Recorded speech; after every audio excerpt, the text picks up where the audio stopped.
પછી જે રાણપુરમાં રાણજી ગોહિલ રાણા રમતું મેલ હવે ખનારે ઘટક સીડ્યા અને ખતરી ચોપડ ખેલ તન ગોહિલ કાં લાગ્યો ગળ્યો। સાહેબ આ ગોહિલોની મર્દાનગી કેવી છે। રાણજી ગોહિલ દરબારગઢમાં બેઠા છે, ખબર નથી દુશ્મનો રાણપુરની આગળ કનારા નામનું ગામ છે ને દુશ્મનનું દળકટક આવી ગયું છે ભાઈ। અને એમાં એક તારણે ગડગડતી દોટ મૂકી અને રાણપુરના દરબારગઢમાં જઈને હાકલો કર્યો કે ગોહિલ હવે તો નીકળે। અને આ દુહો કીધેલો કે રાણા રમતું મેલ આ કનારે ઘટક સીડ્યા અને ખતરી ચોપડ ખેલ તન ગોહિલ કાં લાગ્યો ગળ્યો। અને હાથમાં શમશેર લઈ અને રણ મેદાનની માલિકો બાકા ઝીક બાકા ઝીક બાકા ઝીક બાકા ઝીક બાકા ઝીક બોલાવી ભાઈ।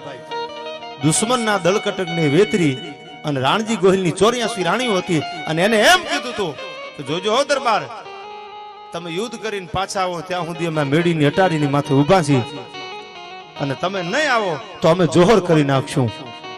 રાણજી ગોહિલ ધીંગાણે જાય છે ત્યારે કઈ નીકળે છે કે મારા રથની માથે ધોળી ધજા દેખાય ત્યાં સુધી માનજો ધીંગાણાની માલિકો રાણજી ગોહિલ જીવે છે અને જોઈ ધજા દેખાતી બંધ થઈ જાય તો માની લેજો ધીંગાણાના મેદાનમાં રાણજી ગોહિલ ખપી ગયો।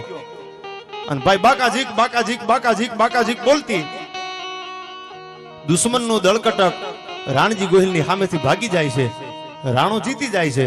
હવે સાંભળજો વાત।